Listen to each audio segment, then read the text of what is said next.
All right, we're gonna do a roll call, and I think Dr. Krenz will be taking it. That's right. Do you want to gavel away? Oh.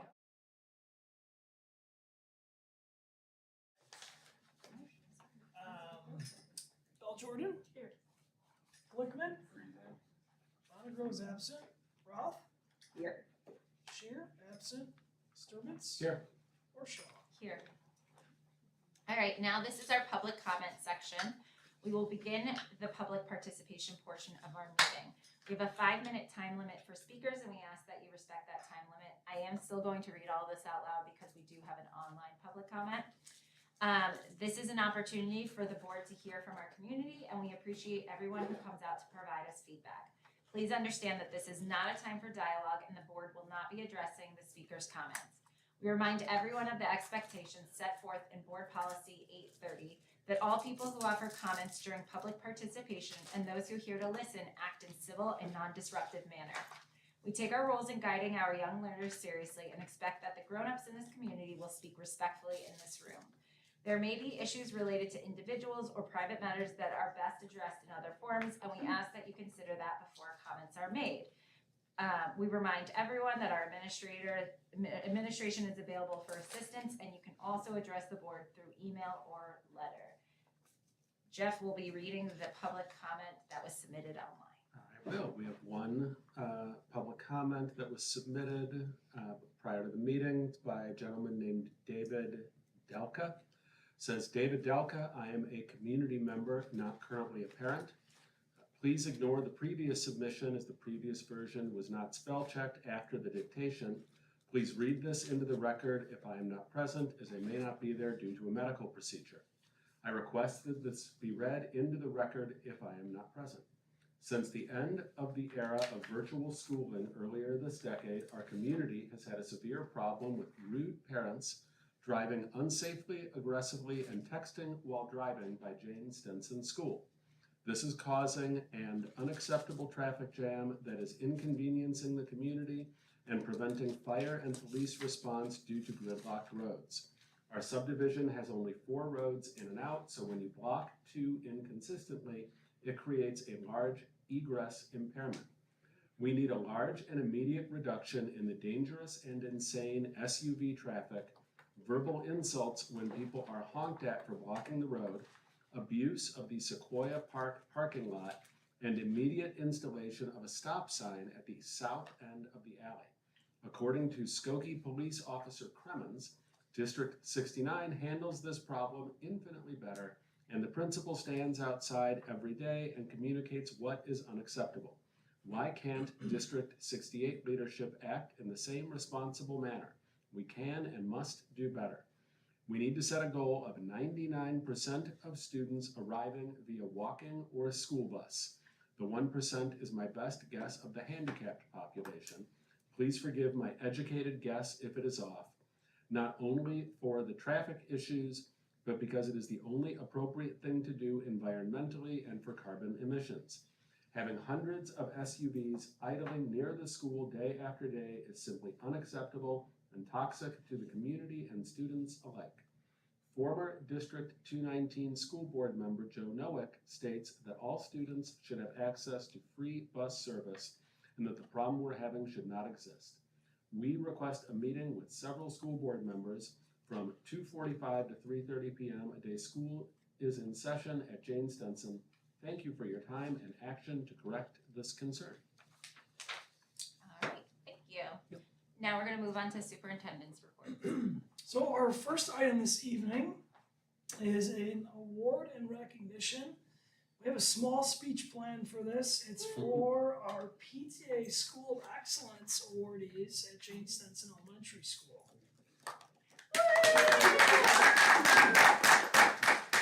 So we would like to honor Jane Stenson Elementary School's PTA President Beth Irwin and the Principal Dr. Robin Humer.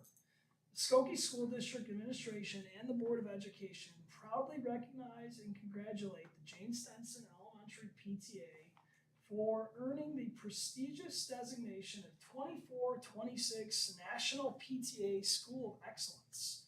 This is awarded by the national organization, the National Parent Teacher Association.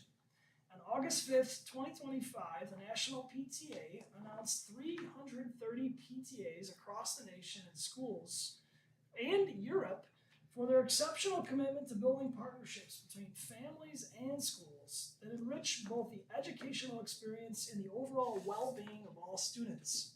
The Jane Stenson Elementary PTA was only one of 8 schools in Illinois to receive this recognition. National PTA's School of Excellence program is a year-long commitment. It empowers PTAs and schools to strengthen family-school partnerships. Over the course of the year, PTAs collect feedback from their school communities, they create and implement action plans, and they work side by side with educators to improve engagement and outcomes for every child. The program fosters open communication, collaborative decision-making, data-driven improvements that have a lasting positive impact on the school community.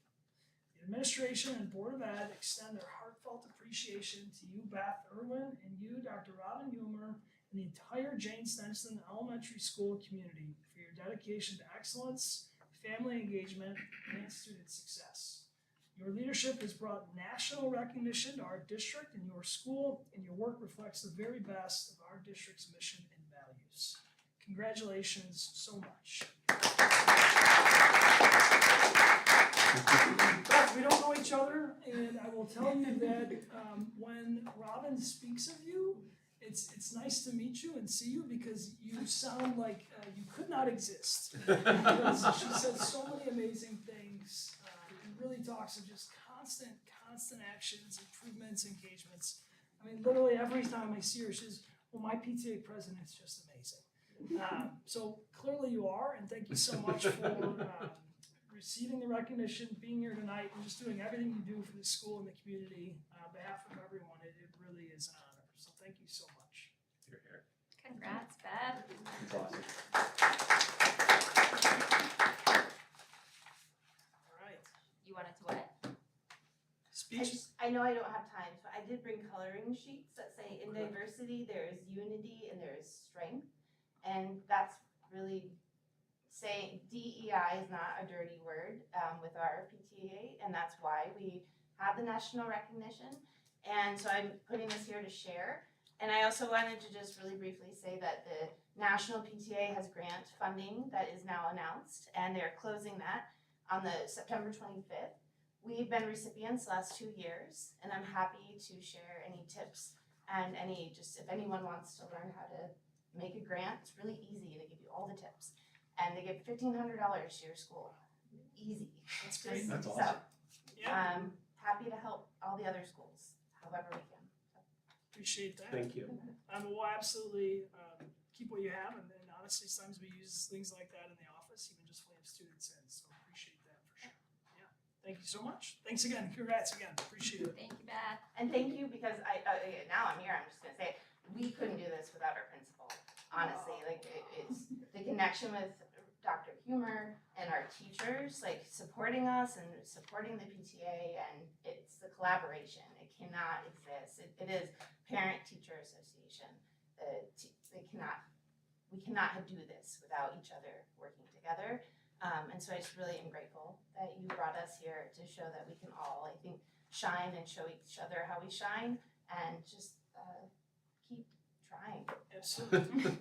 We actually gave our school leaders a pass tonight on the board meeting just because it's such a busy week, and Robin is still here. She's been working all day, So all day.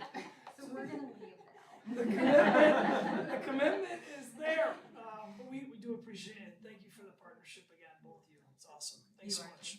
Thank you. Thank you. Good night. Yeah, okay. Katrina's also locked up. Okay. All right. Thank you guys. And if anyone needs to know anything about the PTA website, Beth knows literally everything on it. Right? All of it. Yeah. Thanks so Or I'll much. figure it out if I don't. Appreciate it. Yeah. Thanks so much. Appreciate it. Yeah, you as well. Thank you, Robin. Appreciate you. All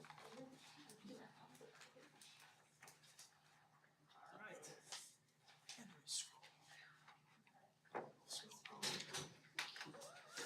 Up next, we've got our capital projects update. So this has looked a little different year to year in the last couple of years in the district, but this year we're excited to have Mr. Ernie Nelson here with us, our wonderful Director of Operations. It's been a very, very busy summer Skokie 68, a lot of impressive capital improvements taking place. He's going to do his best to capture all that in just a few slides. So thanks for being here, Ernie. Thank you. Obviously, thank you to the board and thank you to the community for their continued support in all of our capital projects. Over the, all of this is in line with the district strategic plan falling under the facilities and safety. I'll figure it out. It's just a scroll. Yeah, if you just scroll, you should be okay. Push the arrow. There's not an arrow. Just use your, use the finger pad to scroll. I should just get an Android. It's not a presentation, it's just a PDF.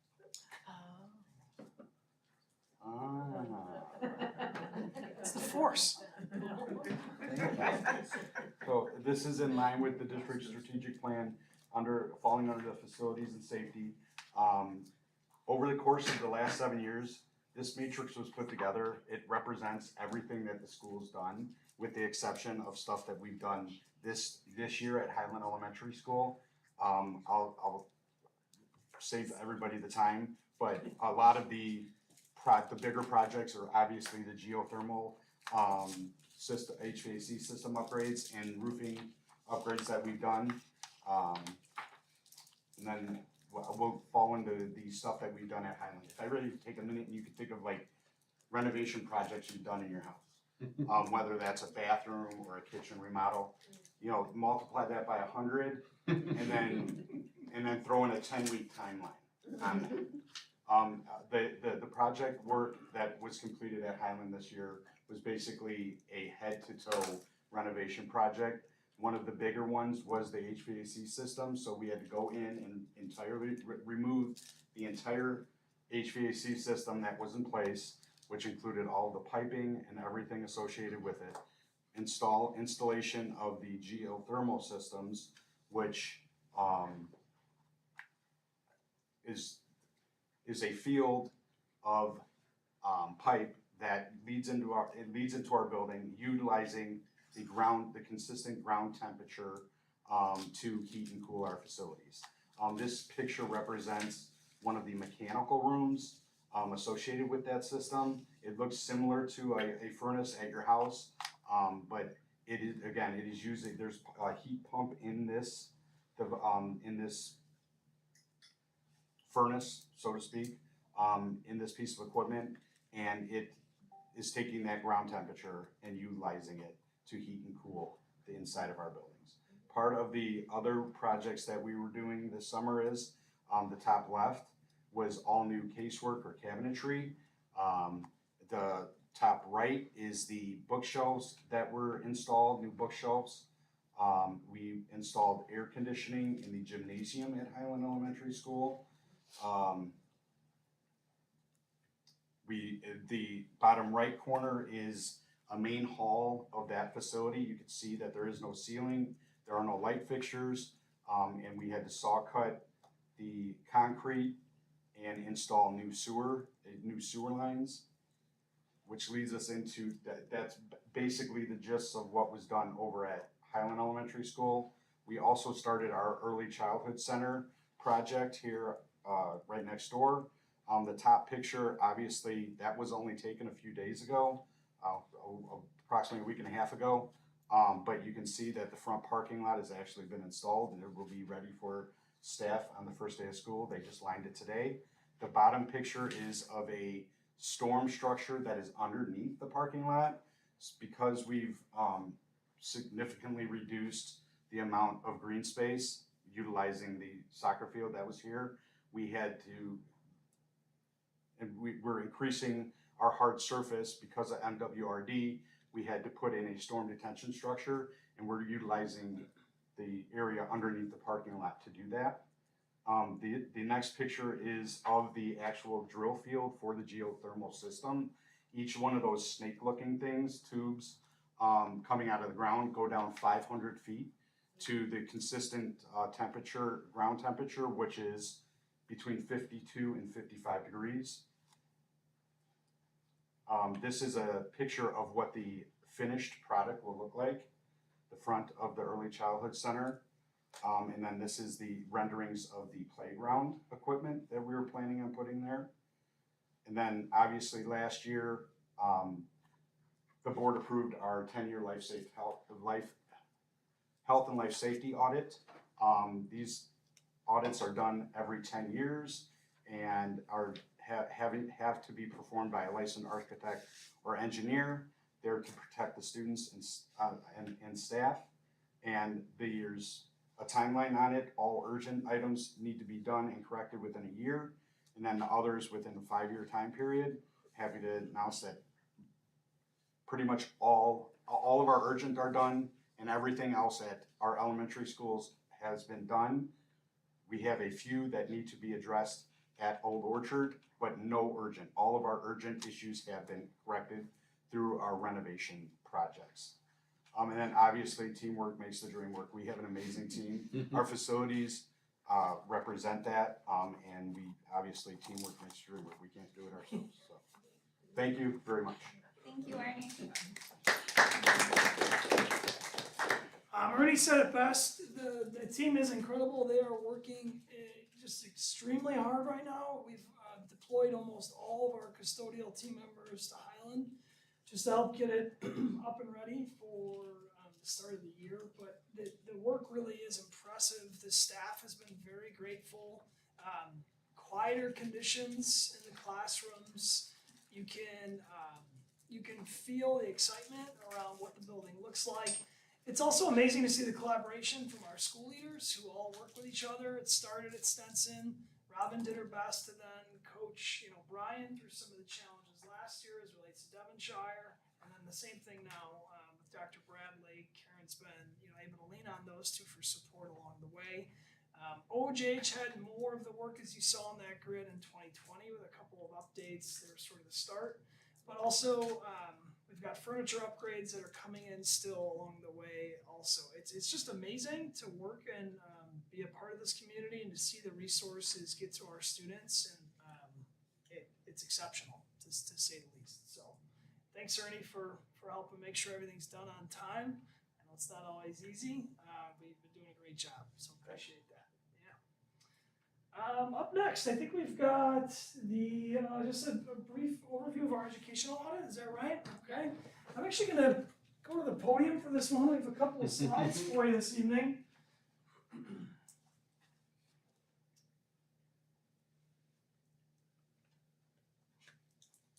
So if you recall, back in May, we partnered with an organization called Curriculum Management Solutions Incorporated. They spent 3 days on our school campuses. They visited, I believe, 72 classrooms and did 103 interviews. They collected over 150 documents, thanks to Dr. Samajedny and various team members who put together a massive grid of information, excitedly. They conducted 259 survey responses from parents, teachers, administrators. Our surveys went out in a multitude of languages to meet our families' needs and to gather their feedback. And then they evaluated 180 student work samples, which was really helpful for us. The whole point of this was to really get the roots started on the strategic planning process and have a bit more information that we could go out to the community with now in the fall to help start with the feedback process and a lot of the canvassing, which I'll talk about more, that we're going to need to do to get many voices into one vision for the next steps with our strategic plan. So the strengths, I think, were very affirming and should come really as no surprise in our community. Number one, and not ranked in any order, but a commitment to equity and to our students. There were multiple examples, artifacts, quotes, comments, and even procedures that supported that. A supportive community, both within the learning community itself in terms of our district, but then also in terms of parent support, guardian support, community members as well.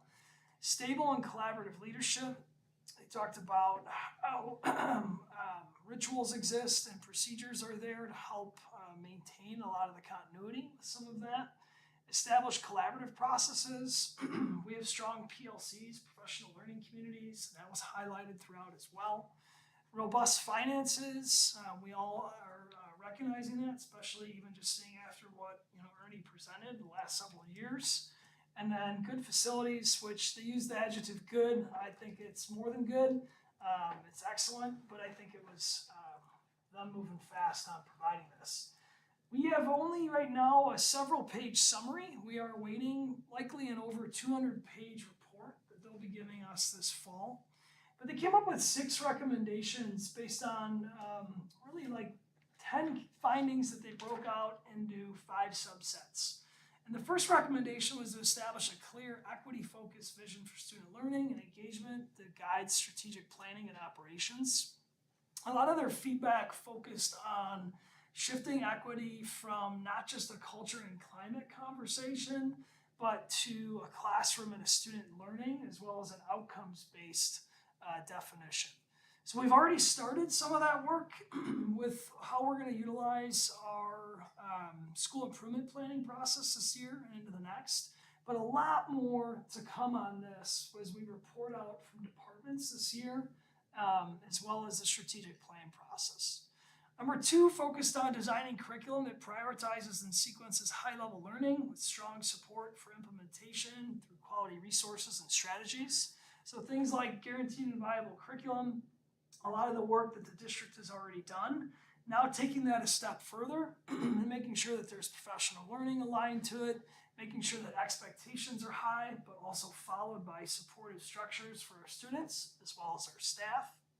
Number 3, focused on training the building leaders and the instructional staff to deliver student-centered, culture-responsive instruction aligned with the district's vision and our MTSS practices. So shifting away from just policies and documentation of items to deliver on and actually getting it into the buildings and supporting and training our leaders, both our formal leaders who are school, principals, etc., as well as staff who may have supportive influence or an expertise that they can help train their colleagues up on as well. The 4th regarded strengthening the district-wide clarity and accountability through an organizational structure, focusing also on just progress monitoring with job roles. We've already started this work with a lot of the reorganization and realignment of the ESC. Much of that was introduced last late spring, but implemented this year on July 1. The 5th is to use rigorous performance-based assessments to determine mastery and guide instructional practices. So shifting and explaining which assessments we're using and why, and helping really define our assessment suite was a part of that. And then the 6th was aligning financial management to practices with program evaluations and district priorities. So they commended the district on the use of finances and where resources are invested, and they pushing us to really think through how are we now evaluating the effectiveness of an investment, whether it be a program or whether it be an instructional strategy, trying to attach finances to some of the actions that we've taken in the last several years. So our theme this year with the staff, as well as the community as a whole, is really using the word focus forward with the intentional capitalization of the U, knowing that we can't really move forward until we are all in it together. And like I mentioned a little bit throughout this brief presentation, there's already been a couple of these recommendations put into action. Christine and her team rolled out what they were calling the 68 Learns framework. This was just introduced to staff yesterday. So we had sort of a cycling of our staff that went through sessions so that every single staff member got the same message and was able to ask questions and learn a bit more about what we're calling the 3 C's, which is cognitively demanding, collaboration, and cohesion. Wow, that's hot off the press, folks. So that's exciting, and I think it's a great step of gelling a lot of the work. We've been using the phrase braiding a lot, which I think is a great visual for you to think about how we're connecting the work that's already going on. Our SIP goal setting, Dr. Schmidt and team members have really worked on figuring out how can our school improvement plans narrow focus so that the goals become authentic and really supported and focused on throughout the year. So we've restructured some of our ways in which we meet throughout the year so that we have time devoted to those, to look back at them. And then also administrator priorities are something that we looked at as a team in the summer to see how and when are we using our time and what are we focused on in each of our roles.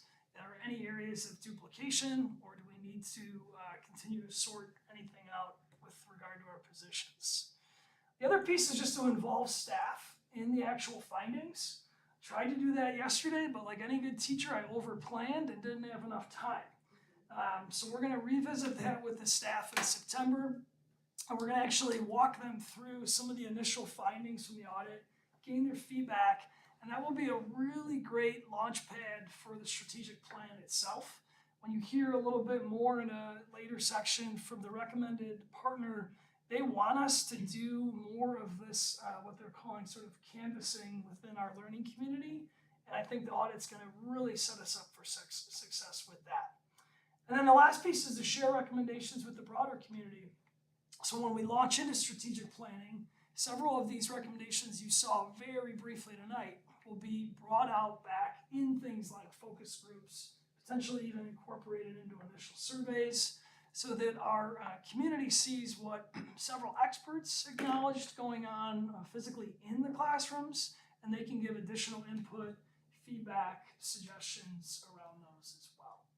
So that was a big flyover from a lot of time spent in the district back in May. But I just wanted to make sure that you knew as a board that we are still churning through and digesting this information. Again, we don't have the full report just yet, which was part of the plan and the timeline. It takes a lot for them to produce it.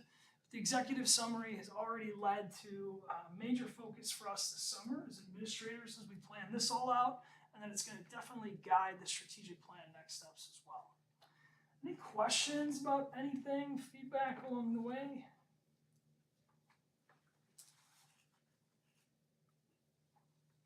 I'm excited. Great, That's our appreciate that. feedback. Yeah, no, appreciate that. We're going to talk more about this when we talk about strategic plan services as well. So I'll just kind of leave this deck up in case we need to come back to it. Okay. I think next up is back to school news. Christy Samajani, Dr. Samajani is going to help us with that. So we had our summer programming conclude in late July. That included Summer Blast for kindergarten through 7th grade students. About 180 students participated. We had Summer Discovery, which was summer school for our newcomers. About 40 students participated in that. Again, elementary through junior high.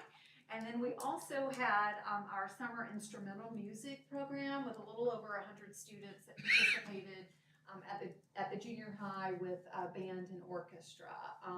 They concluded on the last day with a concert for their parents, and it was really fun to watch. So that was fun for us to see happen. We kicked off our new educator orientation a week or so ago with 18 new team members, and they participated in some learning over the course of 3 days. Mentors came in and participated in a session with their mentees and really just kind of had some time to start forming that strong partnership between the two. We launched the official start of the school year with our full staff district institute day yesterday, full of the learning that Dr. Graham spoke about, followed by building institute today. So principals were on the stage today, leading their buildings through some learning at the building level. Tomorrow is teacher plan day, and then of course our first day for school for kindergarten through 8th grade is Monday, August 25th. Early childhood's first day will be Tuesday, August 26th. We will not have school on Monday, September the 1st for Labor Day. On Tuesday, September the 2nd, elementary schools will have open house at each of the 3 schools from 6 to 7:30, followed by Old Orchard on Wednesday, September 3rd, same time frame, 6 to 7:30. Friday, September 19th is our next institute day. I'm already planning, I've got my roller skates on still. And Tuesday, September September 23rd is Rosh Hashanah, so no school on that day. Thank you, Dr. Sam Majedny. There's a few other updates everyone to be aware of. If you are an existing parent in the district, you may have already seen our communication regarding Parent Square. If you're a community member, we're going to work to have that information available for you as well. So Parent Square is our new communication platform. This will go out to all parents from me tomorrow morning. It's already been sent from Deanna Juarez earlier in the summer. So far, we already have 58% of our parents signed up and registered. This is an all-in-one place, easily accessible platform, both via phone and computer, to receive communications, thank you very much, in a variety of formats. It really does a great job of allowing for parents to use what they call a digest feature, which is to get a number of messages from potentially different schools based on your children's age ranges, all into one message, or you can get your messages individually if you really enjoy email, for those of you who are out there. But we're really excited about this, and it's very intentional. It has a number of seamless translation opportunities, which is one of the reasons we wanted to take it on. Related to Parent Square, you're looking at a first glance sneak peek of our new website, which is very exciting. This will launch as well tomorrow. Admittedly, it is not fully stood up, but I will tell you the majority of the links there are active and do have content. We're still working on several sections in the department areas, but in terms of core information for parents, it's there and it will be ready to go tomorrow morning. One of the things you can't see just because of where the screen is at is it features a popular link section. And what's really nice is using AI, it will actually automate the links in that section to help parents see what's been looked at most recently. So we're excited about that feature. We think that the navigation of this will help improve our parents' awareness of things. It'll increase transparency. A lot of the items we discuss here on the board will also make their way to this. It has additional features that will allow us to build out even sections for things like pop-ups in the event of inclement weather. We'll also have an opportunity for some of the areas of focus that we've been working really hard on, but may not have communicated to our families about. Safety is a great example of that. A majority of yesterday was focused on safety, and we haven't necessarily shared some of those really positive outcomes and the hard work with our community. So this can be a space for that, where things like our protocols, to the extent that it's acceptable to share, will be actually posted for parents to see. So just one highlight of one of the accomplishments over the summer. Derek Sen, the Director of Technology, deserves a lot of the credit for this work, along with Deanna Juarez, our Coordinator of Family Services and Communication. They've been working day in and day out to get this to where it is.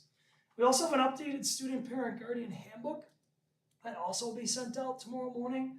It's using a feature called Flip and Book, which is really handy and makes it much more readable and accessible for our families. We also updated the actual contents itself. So Dr. Sam Majedny and team members in Educational Services have been really building out additional information, updated information. It has key dates, it has links, it has policy references. It's a little bit longer than it has been in the past, but it quite literally will allow for parents or students to flip through it as if it was a book. We will be bringing back the Skokie 68 Family Directory. This is an opportunity for families to choose in, if they would like, to have their child's name, their homeroom, and their parent guardian contact information. It will only be name and email.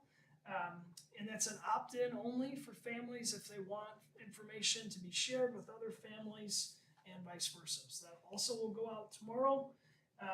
Looking ahead, we already heard some of the dates from Dr. Sam Majedny, but I would be remiss if I didn't also let you know that we're updating and refreshing our school logos. That will take another likely several weeks, but we have engaged very talented graphic artists to help us just give a refresh to each of the school's logos, not changing mascots, just the logos themselves.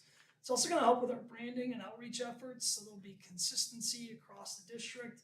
We're looking at a possible refresh of the district logo, which will also possibly play out in some of the signage that is forthcoming with the campus improvements here in Kenton. So a lot of really good stuff going on. It was a busy summer.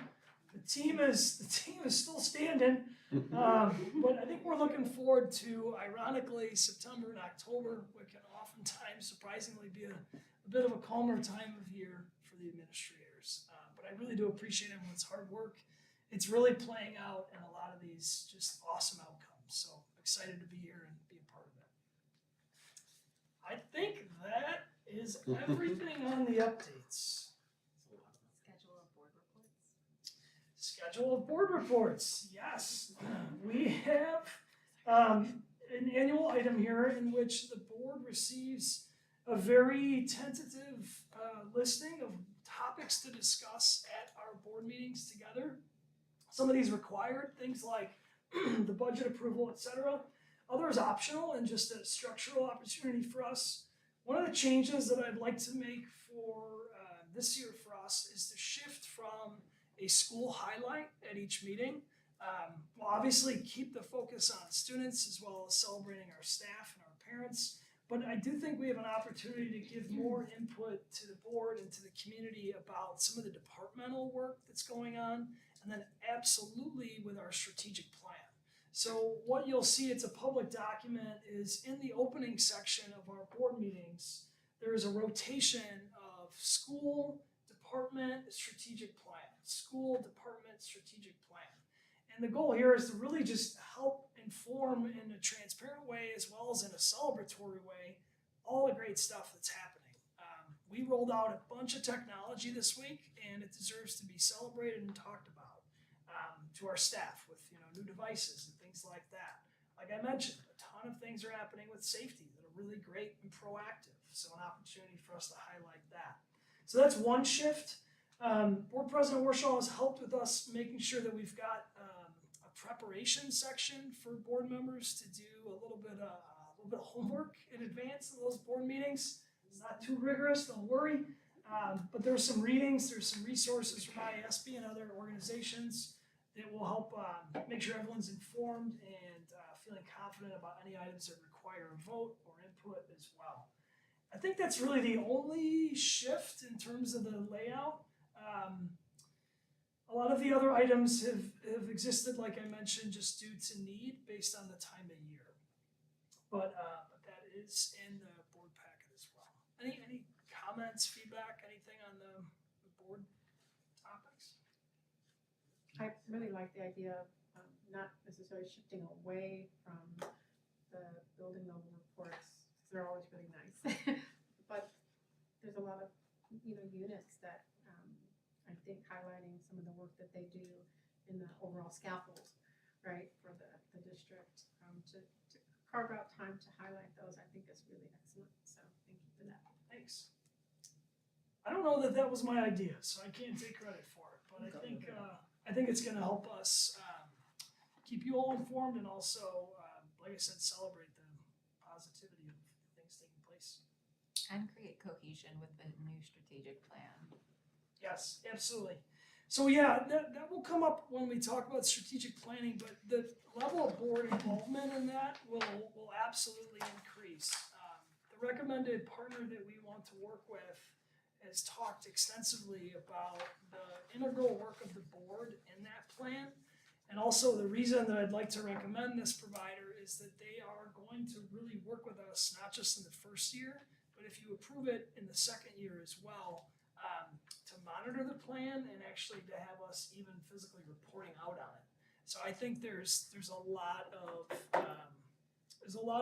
opportunity for us to maximize the board time when you're all together on that plan. So more to come on that in minutes. All right, next on the agenda is the approval of minutes. The reading acceptance of minutes. May I have a motion? I move to approve the minutes from June 26, 2025, Board of Ed regular meeting and closed session meeting. Second the motion. Now we vote, correct? Correct. Paul Jordan, Yes. Glickman, Yes. Roth, Yes. Sturgis. Yes. Warshaw. Yes. It's not as easy as it looks, folks. We nailed it. Not as easy as it looks. That's all I'm gonna say. I already missed it. All right. Approval of consent agenda. The consent agenda is our next item of business. The consent agenda includes the personnel report covering employee hire, change of status, leave of absence, resignation, and retirement as posted with the agenda for this meeting. Financial reports, which include fund balances for June and July 2025, and a statement of position report. Pay orders and expenditures, which includes accounts payable, statement of cash flow, and the P-card monthly report. The payroll report, policy, second readings. Does any board member wish to remove an item from the consent agenda? If not, may I have a motion and a roll call vote to approve the consent agenda as presented? Move to approve the consent agenda as presented by the board president. Second. Bell Jordan, Yes. Glickman, Yes. Roth, Yes. Disturbance, Yes. Warshaw. All right, next up is our reports and discussion items. Jill is not here. Do we have anything for NTDSE? I don't have anything. You do? I do not. Oh, okay. All right, well, Jill will let us know what's going on in September. Next, we have Ed Red, which is Emily, and Emily is also not here, but you were at the breakfast. Yeah, so we did have a breakfast event that was really helpful and talked a bit about some of the transportation challenges that are existing across the state. Thankfully, with our hardworking team, Kenya and Kozik and everyone who's working on our transportation team, we haven't had as many of those challenges as other districts have had who are outsourcing that work. Also, the topic of cell phones and the initially proposed cell phone ban came up on a legislative level, with schools asked and districts asked to give feedback on any input they have or supports or clarity. One of the items I'll share is that a lot of the language that was initially proposed on that topic already exists in our press policy 7190. It really comes down to how we implement it and what it looks like in our district with our procedures. So it's definitely a topic we will likely be discussing more this year as it relates to both energy around it, but also just legitimate concerns that family members have and maybe even students, as well as staff. So we can expect to definitely be having more conversations, discussions. We already have committee structures that this may fit into appropriately. So we're hoping for that to be a good space for us to sort of workshop it and see what might be possible for us in the near future, just to make sure that we are honoring our values around the whole child and making sure that we're consistent. We are a leader in technology. We have great resources. We also want to make sure that they're being used for their intended purpose and obviously advancing learning as well. So more to come on that. It wasn't a super robust conversation. It was more just initial reactions that districts had about that topic itself. Those were pretty much the two big topics though. All right, next is the board communications section. So I guess what I will say about this section is next week on August 28th, we as a board are going to have our training with IASB. In that meeting, we will talk about what does this section mean to us and what we do and how and what we communicate to the community. We will also be discussing those committees that Dr. Grenz mentioned, helping figure out who's doing what. So everybody in the community will have a really clear understanding of who they can go to for what and why they would go to that person. And then the other thing for everyone to note is we will be doing school visits once school is in session. Dr. Grenz is working on that. And I think, and you can tell me if I'm wrong, we're gonna be tasting some lunches too. Possibly, yes. Yeah. Yes, which we're going to talk about more in a minute. We got 3 thumbs up. Okay, interesting. All right. All right, so speaking Yeah, of food. on that note, so we have an update for you. This is a proactive update. I want to thank Kenya Austin and her team for looking at this Yes. in advance. A lot of effort has gone into this, a lot of conversation and discussion. And we also have 2 of our representatives here from Organic Life. So I'm going to hand it over to Kenya, but just to kind of ground us in what's taking place here, we absolutely want to maintain and celebrate and support our inclusivity within our district. And there are several opportunities that exist to just continuously improve in that area. One of them is also around food services, not just the nutritional side, but also our religious, faith-based pieces to that as well. So excited to be sharing a little bit of what sort of could be on this topic tonight. So Kenya, I'm gonna hand it over to you. Well, I'm gonna have my organic life, individuals please step forward, so just in case you may have. We present you with a memo that discusses a proposal possibility. So we wanted to include some of this activity that you guys have requested and discussed it over the last several months of halal and kosher in the school district's menu. So in everyone's seat, I provided you with Exhibit A and then Exhibit B to go along with this conversation. So we understand the need that we would like to present, and we wanted to present a 3-year proposal implementation phase. So in the first year, we wouldn't change much, which is Exhibit A, but offer some additional items each week of that different type of halal and kosher. And you should be able to see that on Exhibit A that's sitting in front of you. A sample menu that would go out to all students. In that one, we will only be doing as available small portions to see in that first year how it will phase in. And if that year goes well, we were thinking of doing more the second year. The second year, we will provide some additional food in both categories, but that will come with an additional cost, because some of those other menu items have a lead time to 2 to 4 weeks to get here to provide them on a weekly basis or everyday basis. So we want to make you aware of those options. With that, it's a $2 cost for each one of those items if we was to do them every day or once a week.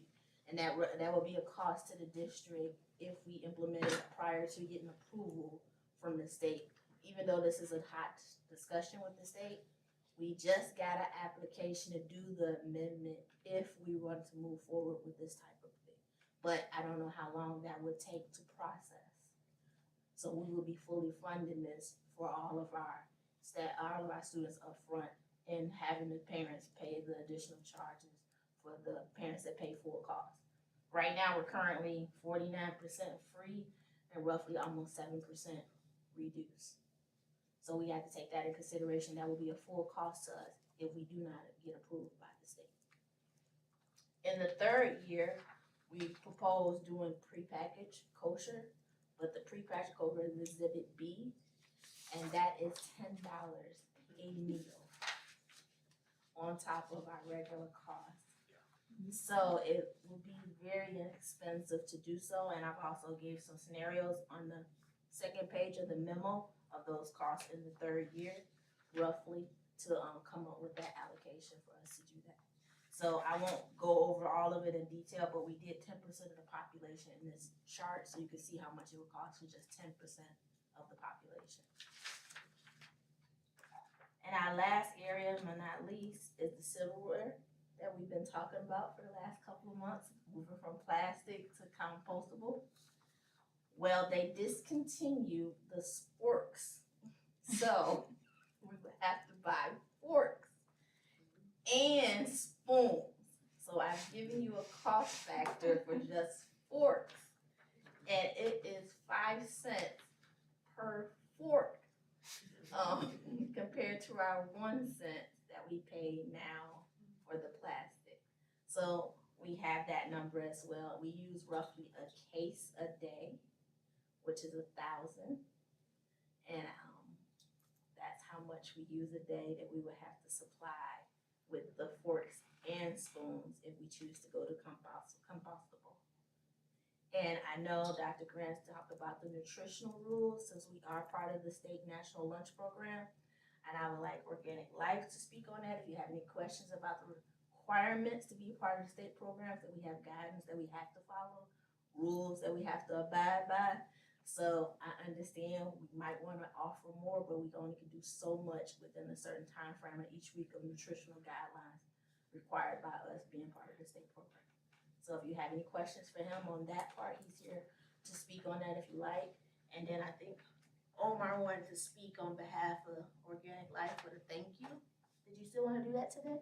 Sure he does. I'm sure. But any questions on the memo and the exhibits you have in front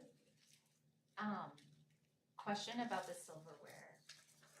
Because in my head, the silverware was actual silverware, but then I also understood that the washers have been taken out of all of the schools. So I presume that was why compost was the only option. Okay. Can you have a question? I got knocked out or locked out of the board system, so I don't have the full Okay. report in front of me. Just a quick question, and this may have come up and I can't remember if it did. How does or would D68 compare in our Niles Township in terms of offering these kinds of meal options? Would we be considered an innovator in terms of folding this into our school district in either one of these forms, or are there other models or other schools in our district or nearby that we can look at? Well, we did look at them. I was part of the implementation of this same thing in 2019, so I was part of that process. So they are implementing that there, but they do all prepackaged. They don't cook anything. All prepackaged. 73 and a half is one that we compared to because Organic Life does work with them. So we had several meetings looking at their menus compared to our menus, and we looked at Erica and Omar. Erica's not here; she's our rep. Me and her and Omar had several meetings looking at different menus on how we can come about and what we can offer, comparing it, and also still meeting the nutritional guidelines that we have to for the state. So we can offer more, but we just have to be careful and make sure we have if we want to go above and beyond. But if we do go above and beyond what we have now, it will cost the district up front before we can get approved to get reimbursed by the state program. So we can go above. I'm really clear on that, and I really appreciate the different triangulation. I'm just curious, just in terms of how we're situated. So I appreciate knowing D19 is offering these prepackaged, which is important. What is these 73 and a half doing? Are they doing prepackaged too? They're doing prepackaged Omar, and they're doing the kosher hot dog and the halal chicken, and I believe they're doing the nuggets and the burgers as an option as well. So prepackaged is some a la carte type things. Okay, thank you. I'm just looking for some context, but yeah, everything else was very clear. And I apologize if it's in the memo. I can't pull the. Yeah, I'm sorry, I did email tech to see just now. Yeah. I got it. You got You back got in? back? Should I try again? Yeah, I would try again. Okay. Omar, do they do the prepackaged of the kosher at 73 and a half? No, we're not doing that anywhere at this point because of the expense. So we'll be an innovator for the additional $10. Well, and I was gonna say too, the legislation passed last Yes. year, but there was all these issues between the state and the different food agencies. So it's more of a suggestion rather than a must, but it really targets like our district more so than pretty much any other in the state. Yes, that's true. So while we are innovative, we also have the most need. Yes. If I may, it also has to do with the manufacturers being able to provide the compliant products that will match the program. So just like as over the last several years with sodium restrictions and sugar restrictions, it takes the manufacturers a little bit of time to catch up with USDA. Thank you for that additional context. Sure. So that's the end of our food service update. Any other questions you may have? I guess if this is discussion, when in your minds are we going to discuss to take action?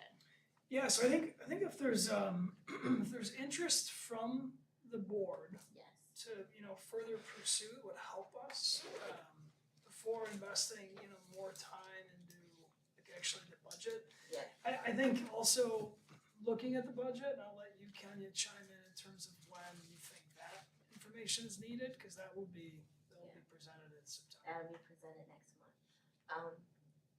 I would like to start off gradually. Yeah. And then apply for the amendment to the state program to get some funding from the state and see if we can get approved for that.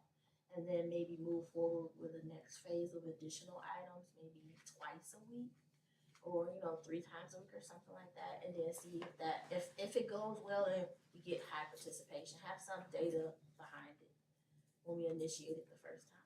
I would like to do that and then at least phase it in with some data, come back to you the following year and say, let's move forward with some additional items.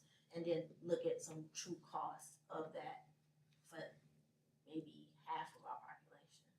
That sounds more like a pilot, a year pilot, as opposed to asking us to, kind of think through it and approve even a phased-in plan. That does sound like, let's test it out and then see, and then reassess, and then maybe some of these things, the numbers are gonna be different this time Yes. next year. But that would give us a little bit of a primer as to Yes, determine and I can if- apply. If and what. Yep. So And more of a it'll help pilot. us, Yep. it'll help us count the meals too, and making sure that they're eaten as well. A pilot type. Yeah. Because that's, I think, the other, just that 10% we just chose as sort of an assumption, as it says, but we want to make sure it's not just the fiscal side, just making sure it's not wasted, food. Right. So we want to just, I think, monitor it at first. Right. Yeah. So In this next year, if we were to pilot it, by phasing it in, and I asked you this earlier, is there, I know this is getting down the road, but I would think for the success of this program, like the communities that would be most affected need to be aware of these changes. Is there gonna be a plan of action put together before? And also just to couple along with the parent square piece, we would, provide like communication about this shift, particularly in those areas where there'd be interest in terms of the school settings, but that would absolutely help us. We'll be able to now see, frankly, how much it's opened our messages and who's looked at it and who's not. So that will help as well to see, did it not work for a month or two, and do we even have anyone open the message about it? So we can, see if we need to better communicate it. But I think knowing a little bit more in terms of the board's energy on this is helpful, and it doesn't even necessarily like come back for a vote per se. I think it's more so just ensuring there's no like massive objection or a different opinion on it.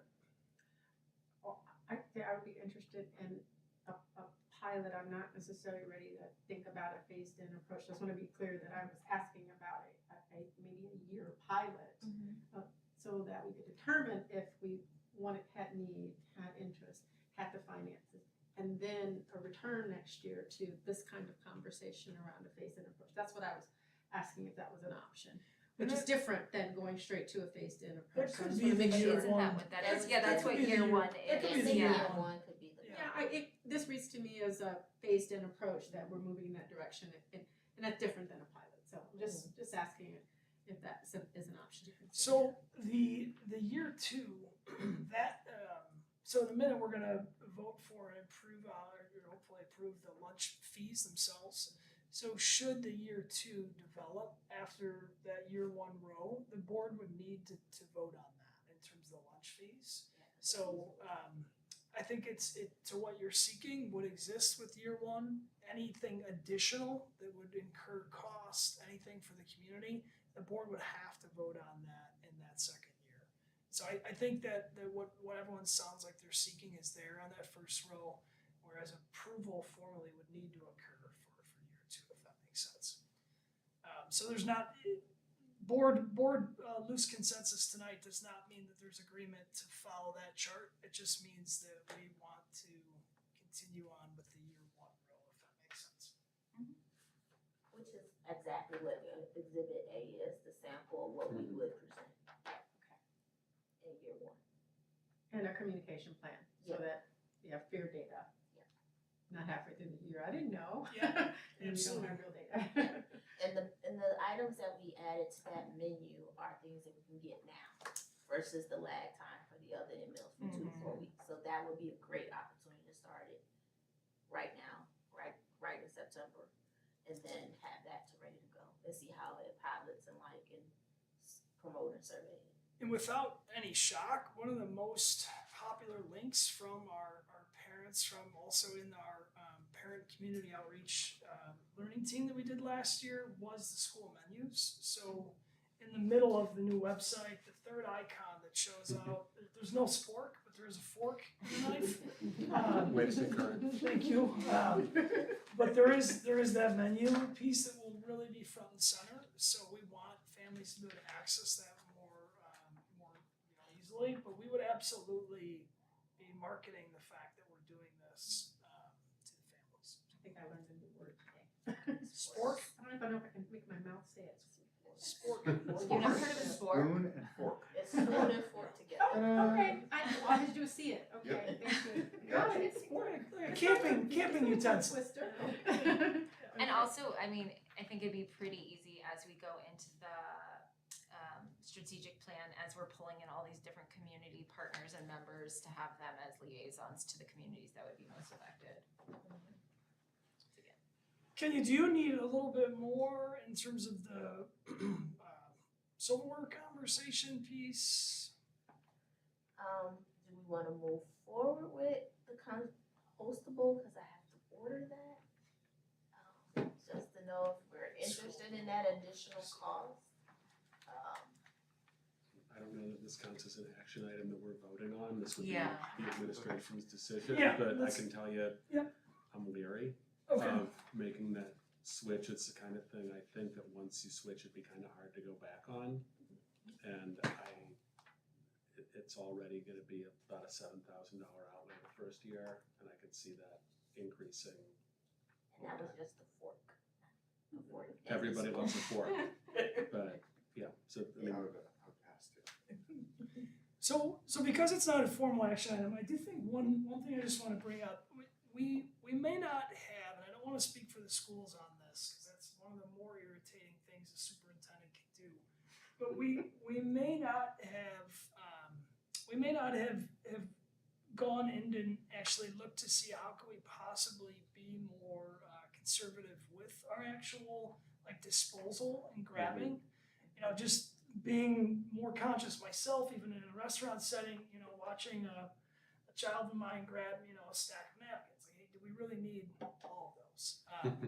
So there could be a fun and creative way to help, you know, even with signage and things like that, engaging a student team on this to see, you know, how can we, you know, come up with a bit of a first step to see how we can be a bit more just like climate conscious as it relates to this, as well as spending related. In terms of the waste. So I just wanted to offer that up as something that we could, you know, bring back and think through, because I know there is a lot of student energy on this. I did meet with a group of students last year, I believe in the 4th grade, who really were convincing on a number of things that we should be thinking about. So that could be a space where we come back to on this before having a financial impact. But you're right, it's not up for a vote. Just want to kind of hear the initial energy in the room, which is really helpful to hear. So we'll mention that as well. You want to do the next one or not? Omar had something he wanted to say to the board from Organic Life.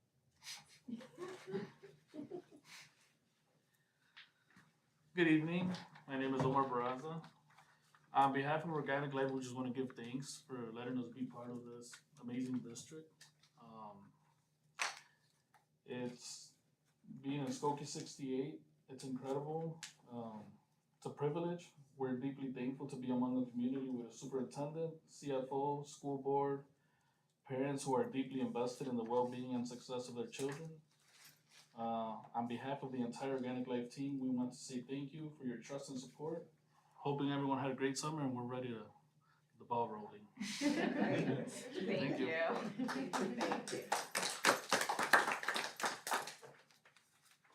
She said, ready to chow down.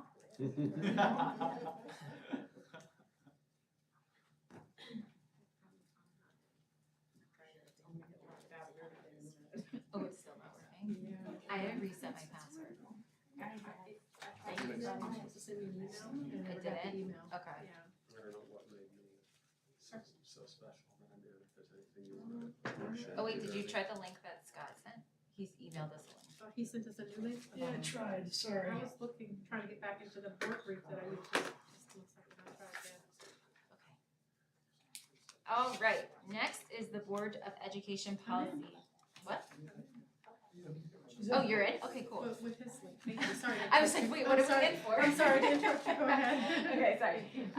Board of Education Policy, first reading. I will read out the titles of each policy, and if anyone wants to bring up any issues about the changes or voice anything, please do so.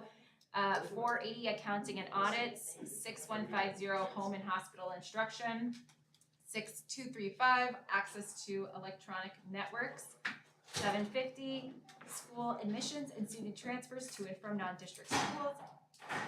770, attendance and truancy.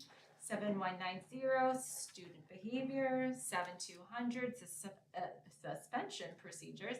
7210, expulsion procedures, and 7250, student support services. Would anyone like to discuss any of these policies? All right, moving forward. Next item of business is the approval of the strategic planning services from, is it Studer? Studer Education at the cost of $79,990. May I have a motion? Would you like to talk first before we vote? Okay. I move to approve the strategic planning services contract with Studer Education in the amount of $79,990 as presented to provide comprehensive facilitation, consultation, and support in the development and implementation of the district's strategic plan. Second. You go back up. Going back up, Okay. need a clipboard. Very exciting. We have a really wonderful opportunity here in front of us with this new strategic planning. So ironically, I'm standing right in front of the existing strategic plan. We weren't required to because it's a specialty area, but we did go out to bid on this.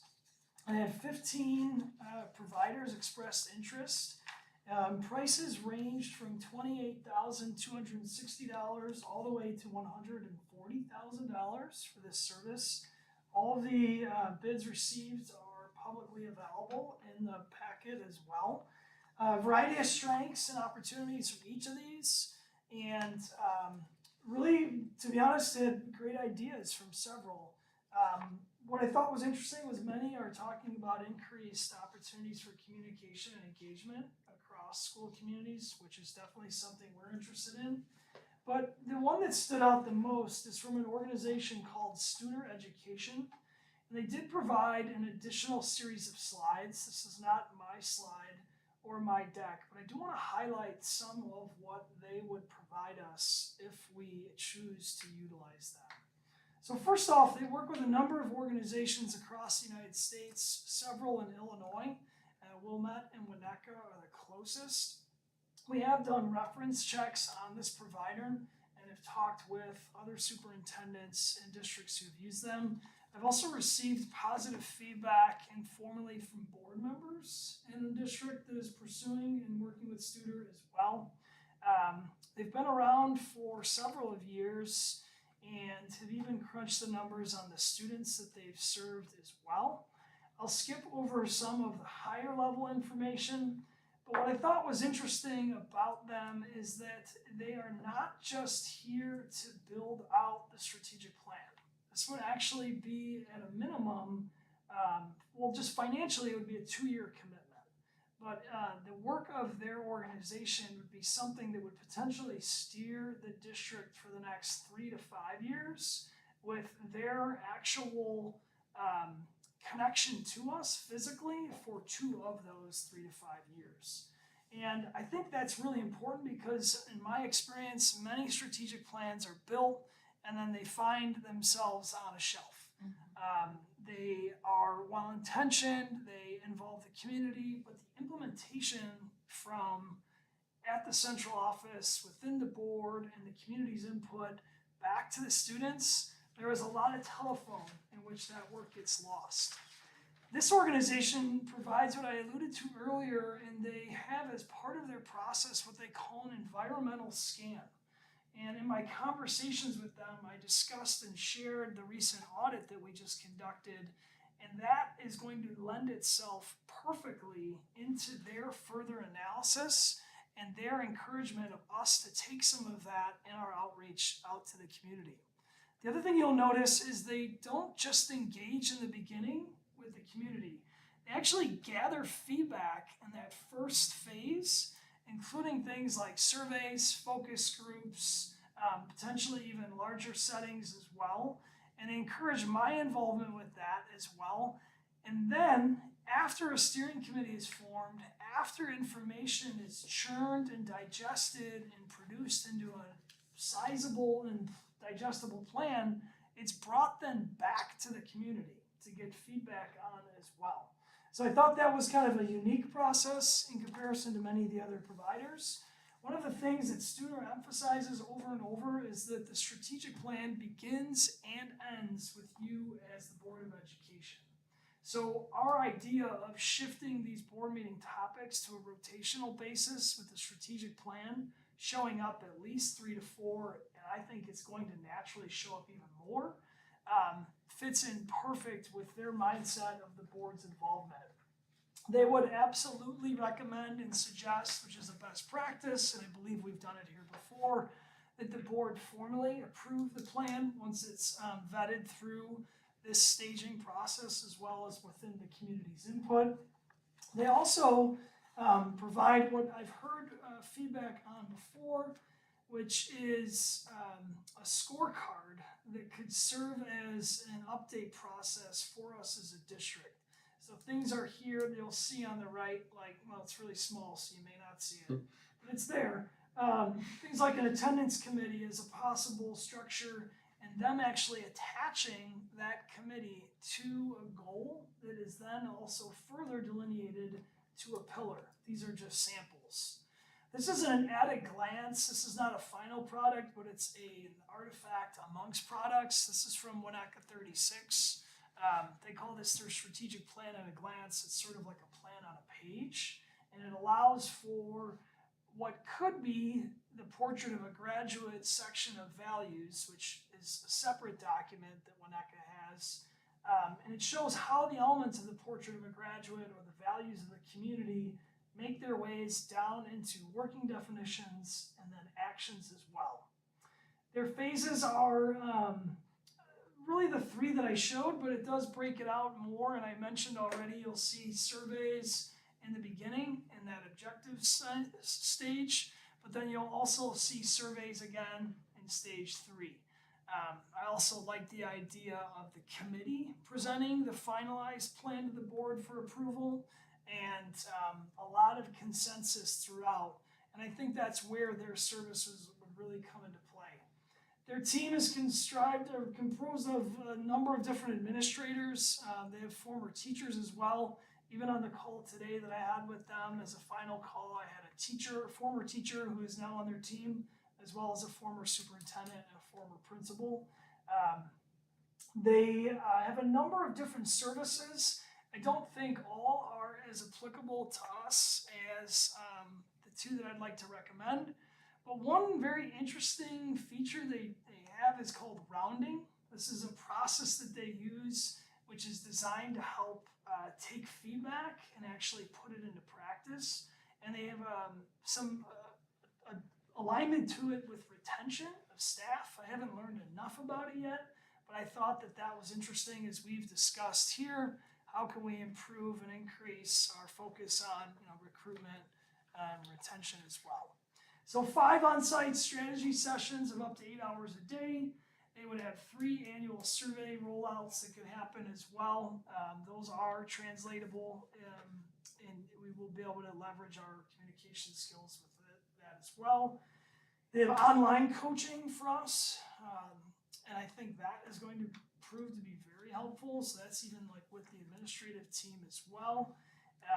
They do support us in the analysis of the information, and our goal as a team would be to gather as much of that as we can. We've already talked to the staff yesterday about a real high rate of response and participation in things like surveys from the staff, so we want to make sure that that's taken into mind.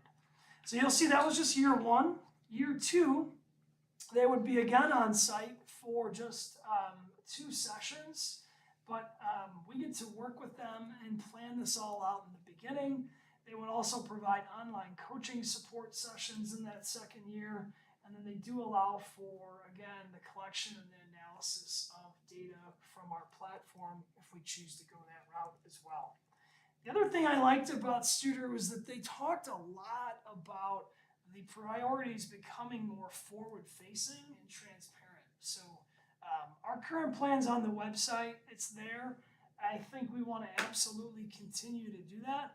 But they also advertise and promote making it very understandable for the community. And I think, I know it's an area that I can work on in terms of just brevity, frankly, but I think it's going to allow for us to be more transparent and have increased engagement from our families as well. So they offer a series of sales structures here in terms of their fees. The recommended option is the Strategy Pro, they call it. This is sort of like the year one build out of both the portrait and the strategic plan itself. I just articulated most of these engagements as well. They do have an online learning lab. I have not seen the contents of that, but I have pursued and looked into their feedback from Illinois schools and school leaders, and there is a lot of that, which is really helpful. And then again, this whole rounding concept that they talk about is a way to provide feedback to staff and make sure your ideas are turned into actions and follow up with your staff. The second year is what they call leadership success, and they have an option that they're recommending, and I agree with, is called the accelerator. There is some flexibility here in terms of possibly not doing 2 surveys in the second year and instead taking that and making it an additional on-site day and for them to work with us and our staff, or perhaps even bringing back in our steering committee in the second year to let them know where we're at on the progress of the plan that they built out. They do another series of services. Again, I don't think they're necessary at this time. We can absolutely talk about it at a later date. I frankly feel like the price is already on the high end in terms of what we would be getting. But I think that the big deal here for us to drive home is that this is a 5-year plan. So this would be something that we would have with us for the next 3 to 5, with this program involved for at least the first 2, versus other providers that are looking at things like being done in January, and then we would never see them again. This is very different. They have a breakdown of $35,996 for each of those years. They are offering a 10% discount. I think it's a nice gesture, which would lower actually the price that's being listed in terms of our recommendation for you this evening. I do think there is much more fidelity with this plan in terms of our implementation and our likelihood of having something that is transparent and that the board can feel like they have a sense of what is taking place, but also the momentum that the district is making throughout it as well. Any questions about student education, the proposal, anything at all? The survey that they take, how do they get that around? Who are they surveying? We would be, they would be relying on us to make sure that we provide that outreach. So they don't have any external connections, if you will. So we would need to make sure that we absolutely pitch that out. They provide the survey. They provide the content, The content. of what we would survey, correct. And as then well we would as send that support to as many with the people as we analysis. can. Yeah. So we could get really creative. We could have nowadays, especially with QR codes, it can be posted on physical flyers that are that multilingual. We could put things in restaurants. Yeah, oh yeah, there would be an opportunity for more anonymity for sure. Yeah. But we want to make sure that this is that part of the phase needs to take some time versus having 3 or 4 input sessions. This would be much more robust in terms of our outreach. We had great responses with the audit, and we were really impressed by the fact that we had even several multilingual pieces of feedback. But I think for this, we would want to do a much more comprehensive outreach. What would be the commitment prior to knowing the results of the survey? Let's say we would sign up, they would give us the survey, and we only get 1,000 people to answer it. Would we be able to say this is not enough, we have to figure out another way to get a survey because we don't want such a small survey group? Yeah, it's interesting actually. They talked about how in the rare event of something like a budget crisis, what would happen in terms of their services. So I talked about what would the breakup look like if it needed to happen. And there is an opportunity for that pricing to be somewhat like sort of prorated, if you will. That's not exactly what you're asking. I think what we Similar would, idea. what we would need to do though in that case is if we weren't happy with those results, we would work with them to say, hey, we need to slow this down. Which is another reason why I like them, because if we had another provider that said, well, you said we'd be done in February, don't drag it out too much. I think we have enough flexibility with this provider to say, we need another 3 weeks on the survey. And we need input and ideas. What are other people doing across the United States to get more people to give feedback? Because I think the community element is huge, and I know that was discussed a lot, even when I, interviewed for the position, is how are we going to reach out to the community? Local businesses was something that several board members has expressed interest in. We have tons of commerce here, so the opportunities are, I think, really, really right in front of us. And the other thing, how do they keep the standard of the survey as far as someone, like I know there's a lot of surveys that Yeah, people great spam question. them. Yep. And they get multiple, they ruin the Yeah. data set. So I don't know if they necessarily follow like an IP address in any way. They do have consistent messaging, even in various formats. So if it's a focus group, they're going to be asking similar questions as they would in a one-on-one interview. But I don't know their exact accuracy in terms of not voting multiple times, so to speak, if you will. But I can absolutely follow up and see what that would look like. Other questions? Anything? So I acknowledge the cost. I do think it's significant. I think the investment is huge in terms of the coaching it'll provide for the team. So this could look like a number of things in terms of our leadership team working through data or trying to make sense of feedback and pulling them in for a virtual session, with a day or two's notice. So we would have a dedicated provider, if not two, who'd be working with us. Again, it would more than likely be either a current or previous administrator or teacher. So they are skilled. The references are solid. In fact, when I looked at references on other vendors, many really, really, really recommended that Studer be the option we go with.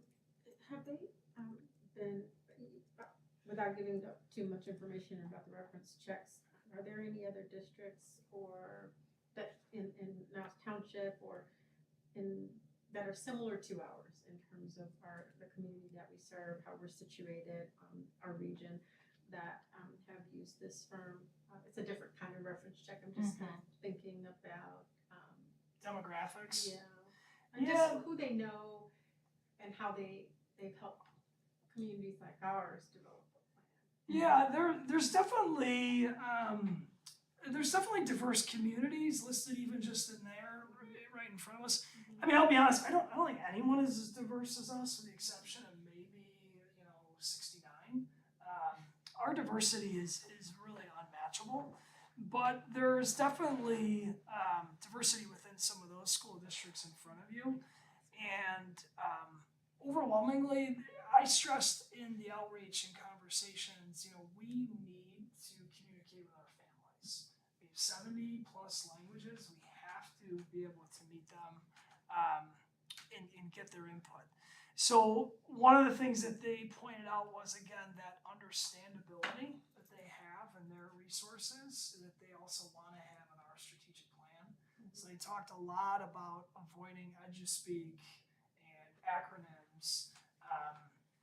So they have that as a focus point, but I don't know that the reference checks would match our level of diversity in terms of our student body.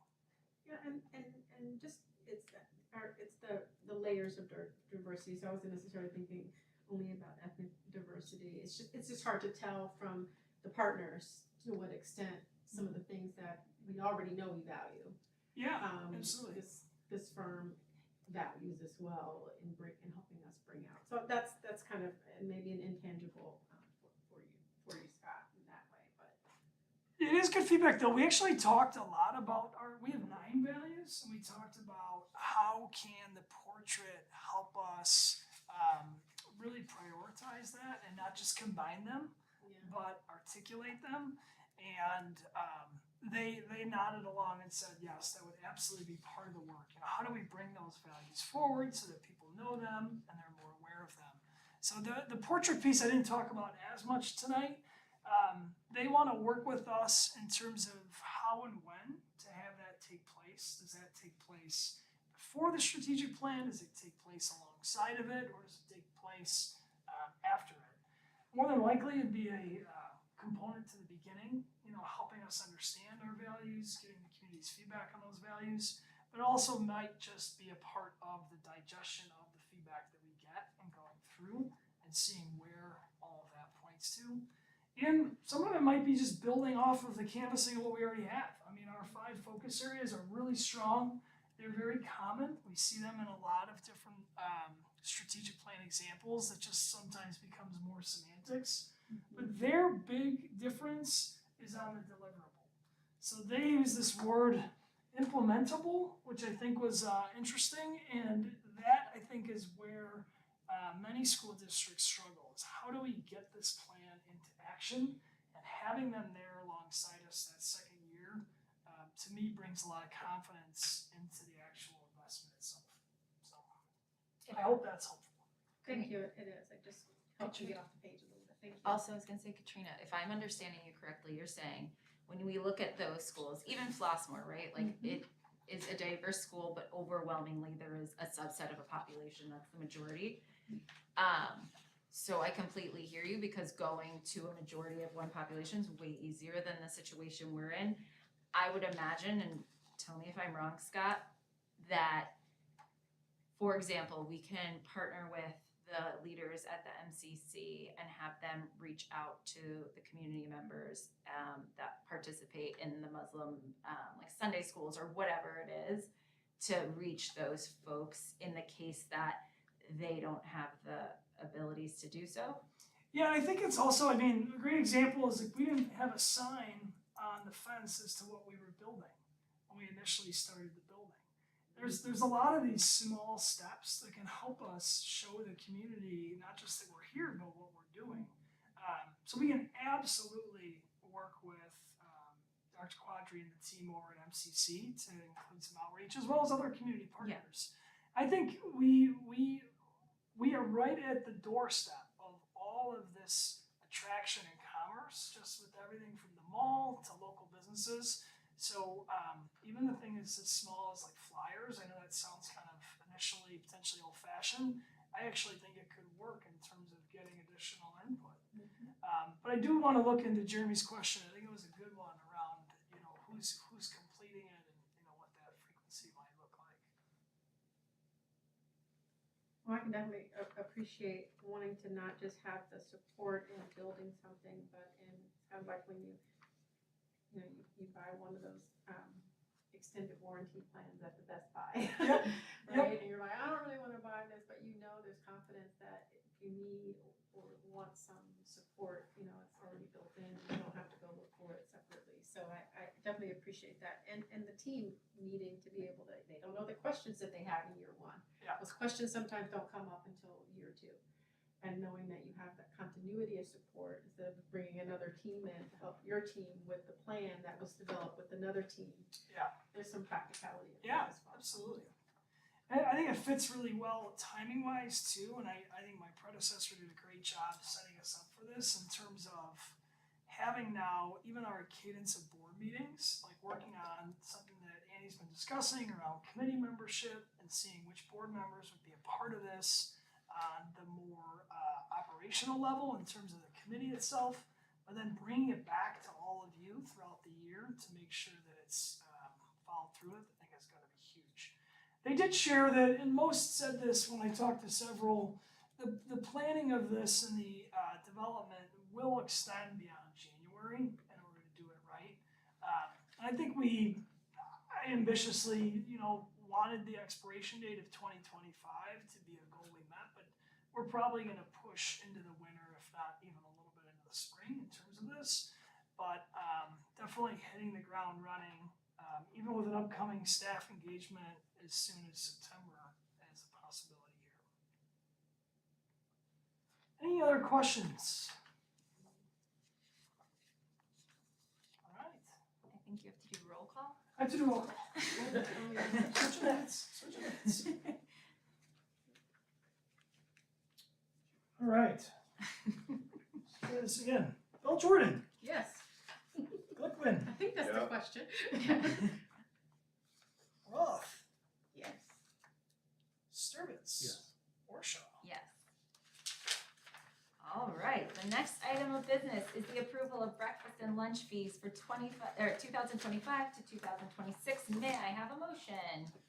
I move to approve the 2025-2026 meal pricing as follows: breakfast at $1.50, lunch at $3.20, milk at 75 cents, and a la carte items at 50 cents. Seconded. Any questions, anything? Okay. Bill Jordan, Yes. Glickman. Yep. Roth, Yes. Sturvitz. Yes. Warshaw. Yeah. All right, there were six requests and or responses for information under the Freedom of Information Act during the period June 21st, 2025 through August 15th, 2025. On June 10th, 2025, the district received a commercial request from Gerardo Mendez from Indiana, Illinois, and Iowa Foundation for Fair Contracting, requesting copies of the executed contract for the site work and structural portion of this project. The response was sent on June 26, 2025. On June 17, 2025, the district received a request from CT Mills from Public Info Access LLC, requesting a list of all school and district level administrators. The response was sent on June 26, 2025. On June 19, 2025, the district received a request from Owen Wong from North Cook News, requesting a list of graduates in the past 5 years. The response was sent on June 26, 2025. On May 23rd, 2025, the district received a commercial request from Justin Wig from Star Jump, requesting materials possessed by the district for all vendors: scholarship management, Blackbaud award management, Next Gen Web Solutions, Ellucian, Scholarship Universe, Kaleidoscope, Submittal, Smarter Select, Survey Monkey, Donor Management, Blackbaud, Razor's Edge, Fondant, I think that's right, Bloomerang, Donor Perfect, Ever True, and the response was sent on July 9th, 2025. On July 2nd, 2025, the district received a request from Hope Moses from the Chicago Tribune, requesting to obtain copies of public records regarding District 48 Superintendent James Garwood's full employment contract, including but not limited to any documents pertaining to bonuses, expense reimbursements, and contract modifications over time. The response was sent on July 9th, 2025. And lastly, on July 1st, 2025, the district received a commercial request from Sherry Reed from Data Acquisition Specialist, I like that she was last, requesting purchase order and vendor information. The response is pending. All right. If there is no further business to come before the board, I call for a motion to adjourn. So moved. There's no further business. Come to the board, I thought, all right, seconded. Sorry, it said suggested motion, I was Yeah. waiting for someone else to You read said it. it. Yeah. No, it was on there twice. It was weird. Okay, then roll call. Bill Jordan, Yes. Glickman. Yep. Roth, Yes. Sturvitz. Yes. Warshaw. Yes. And thus, the first meeting of this school year is adjourned. Shake it out. Okay, next Thursday, 5:30, come looking good. Yeah, so pictures at 5:30. Just as a reminder, we will have For the website. we'll have a meal for you as well. Yeah, get ready, Shira. There you go, Shira. But yeah, just we